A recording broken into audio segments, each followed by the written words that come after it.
Assalamualaikum warahmatullahi wabarakatuh. Saya Musrifatul Hasanah. Di sini saya akan menjelaskan kembali hasil PPT dari kelompok 5 tentang manajemen pendidikan perguruan tinggi agama Islam. Yang pertama yaitu manajemen pendidikan perguruan tinggi agama Islam negeri.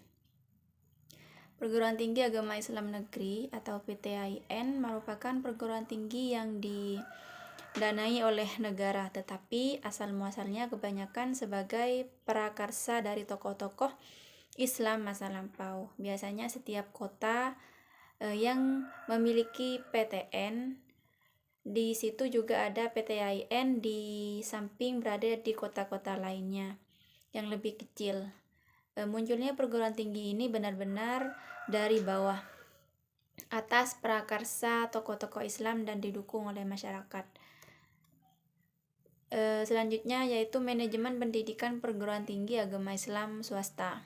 Nah, pada perguruan tinggi agama Islam swasta atau PTIS, kendala yang dihadapi semakin kompleks.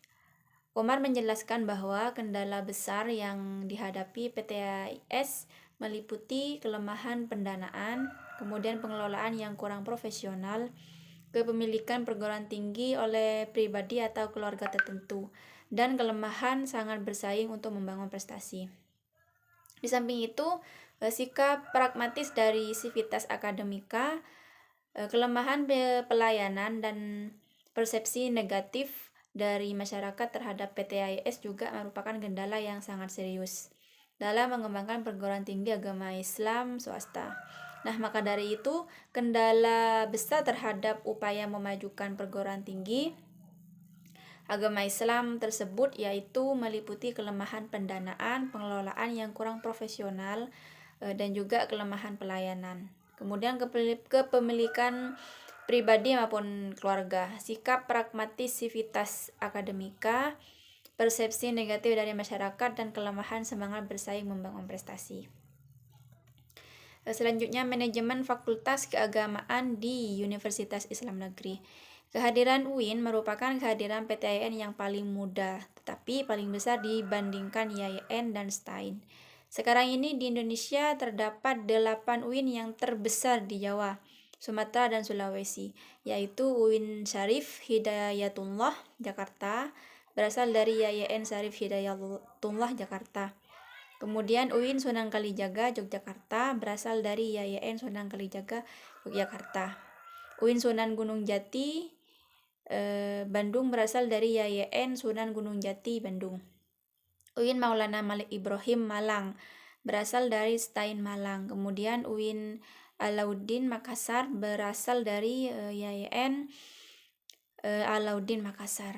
Kemudian UIN Syarif Qasim Riau yang berasal dari IAIN Syarif Qasim Riau. Kemudian UIN Sunan Ampel Surabaya yang berasal dari IAIN Surabaya.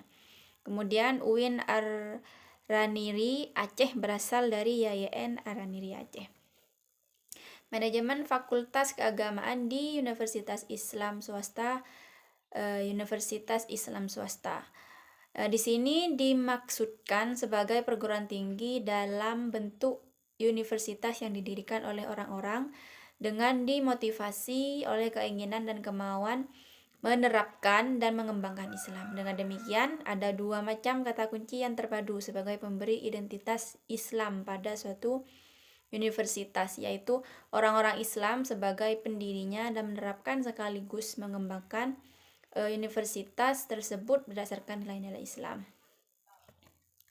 Manajemen pengkajian Islam pada jurusan atau prodi studi umum di perguruan tinggi agama Islam negeri. PTIN yang memiliki jurusan atau program studi umum dapat dipetakan secara sederhana sebagai berikut.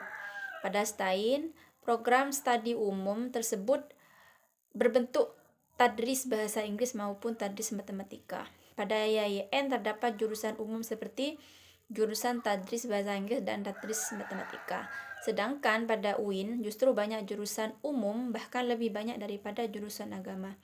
Karena jumlah fakultasnya didominasi oleh fakultas fakultas umum. Kemudian pemetaan ini berangkat dari PTIN yang memiliki kewenangan kecil, kemudian menuju PT-YIN yang besar. STAIN merupakan PT-YIN yang kecil, kemudian YIN merupakan PT-YIN yang berada pada posisi menengah, sedangkan UIN merupakan PT-YIN terbesar atau tersebar. Manajemen pendidikan agama Islam pada jurusan atau prodi studi umum di Universitas Islam swasta.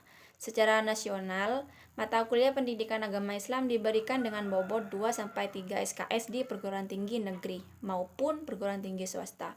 Dan biasanya disajikan pada semester pertama. Kebanyakan PTN maupun PTS hanya menyajikan mata kuliah PAI sebanyak 2 SKS, sehingga nuansa pendidikan agama Islam di perguruan tinggi umum baik PTN maupun PTS tidak terasa sama sekali, kecuali kegiatan keagamaan yang diselenggarakan di masjid kampusnya.